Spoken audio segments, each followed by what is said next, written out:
I think if anything shows it, it is the fact that in the PFA Team of the Year, Spurs have 2 players in there, 2 deserving players in there, yet we finished 7th in the league. It was a disappointing season, we all know that. But the fact 2 players got in means that those 2 players did everything they had to do, did everything and more.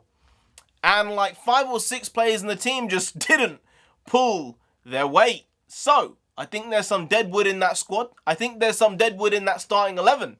And maybe, just maybe, shit needs to change. Hey, NarendraTheComic here. Right now, we're just going to be looking over the PFA Team of the Year. And yes, my guys, thank goodness Kane and Son are both in it. Spoiler alert. I would say that if Son hadn't got it, it would have been incredibly disappointing. But Kane was always going to get in there, to be fair. I mean, top goal scorer, top assist maker. It would have been pretty ridiculous had he not made it in there.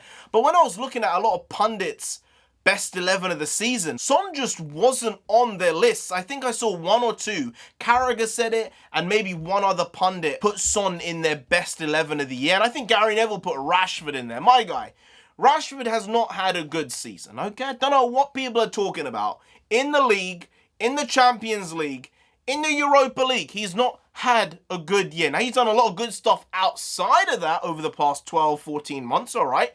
But on the pitch, I'm sorry, the guy should not be in anyone's Team of the Year because he didn't play particularly well. He didn't score that many goals. And when you really look at his overall play, was it that good? I think Cavani was the guy who basically pulled United to that second place, because had they not got him this year, I don't know where they would be. But onto the team, and it is indeed a very, very good side. Now, I don't know if I would change any of this, because the players know best in a lot of cases, and I think in this case, they have indeed picked probably the best 11 of the season in the Premier League. Now, obviously, if you take into account the Champions League, the FA Cup, and that type of stuff, you might come with a slightly different lens to it, because Chelsea did win the Champions League and that doesn't really factor in. It will not surprise anyone that Man City do indeed dominate this team. They won the league and I think they were the best team by far. They had a shaky start like everyone this season, but they did pull away at the end. So we'll start there, and that is Ederson in goal. Maybe you could say Martinez at Aston Villa had a shout for this one, but when you see how well Ederson did this year, I don't think you can really complain. His form after December has been very, very good. Right back, Cancelo, the guy has been a revelation. Ruben Diaz as centre-back with John Stones, and I think that has been the best centre-back partnership in the league this season.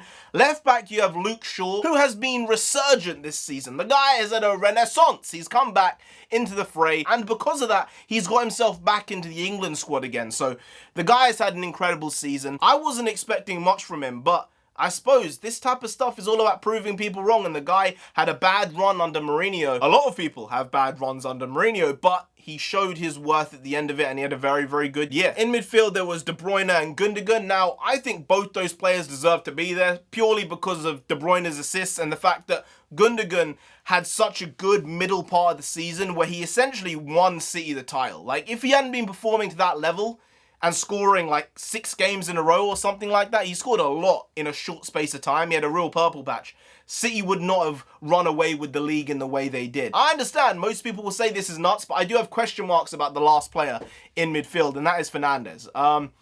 He's a great player. He works very hard on the ball, works hard off the ball. But do I think he should have been in there for one of the best players of the year? I don't think so, all right? I think that when you look at his goal contribution, he scored half or more of his goals in penalties. That's not really that great. Obviously, you still need to put them in the back of the net, and the guy does it. Maybe missed 1 penalty in his entire career. His entire professional career has missed 1 penalty, so he's good at them.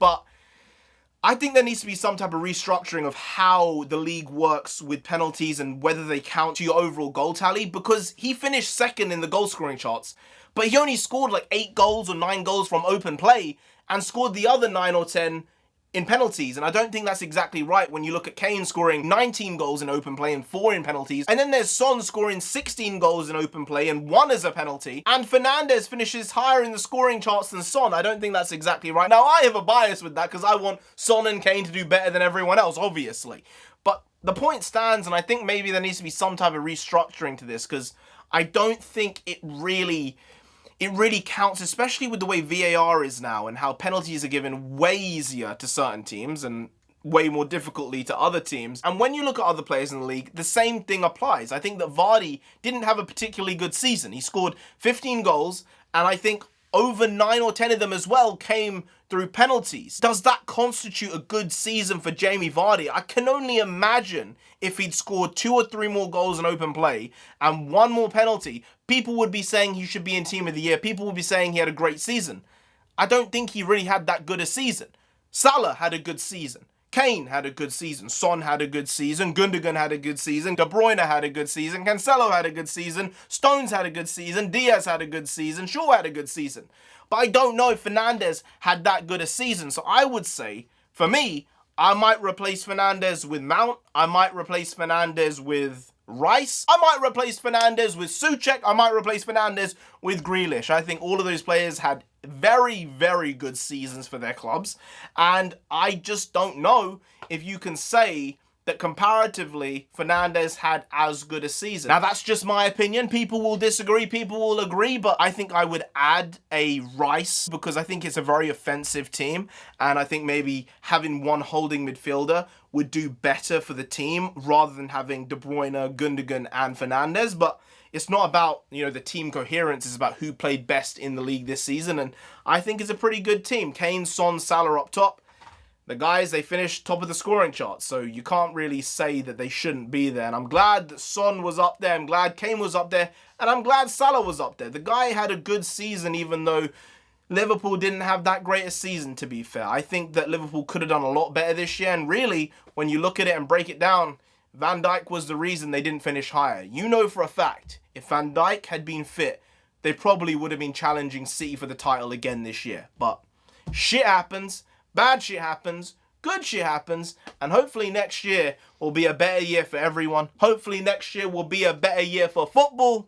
Hopefully next year will be a better year for Tottenham Hotspur. Anyway, guys, if you did enjoy this video, please like, share, comment, and subscribe to the channel down there. If you didn't, Jose Mourinho gonna come after you, all right? Came after Spurs. He did what he wanted to do. He had his way with them. He took the commission check. He took the compensation check, and he said, bye, boys. Later. Thank you for the money. You don't want him coming after you. He ruins shit. Sometimes he does a good job. Normally, he doesn't. To be fair, I don't think he did an awful job. But he didn't really do a very good job. And that's what he came through. You don't want him coming after you. You really don't. So just subscribe anyway to avoid that. Now, I've been NarendraTheComic. You've been Graham. We'll see you next time. That's tomorrow. If you don't know, make a video every single day. Been doing it for over 1,000 days now. We ain't stopping till we get to 10,000 subscribers. So do subscribe. Pop back again tomorrow for some more quality shitty content. Because we're hashtag never nor hit. Just how it goes. Also bring the pagwas. Pagwas means nonsense in Punjabi. And we also bring that. Bring a lot. Bring a little. Do a lot. Do a little, but we do indeed bring the quality sheet content on a daily basis. So see you tomorrow, more of the same, slightly different, but essentially the very same. Once more, see you then. Skadoosh.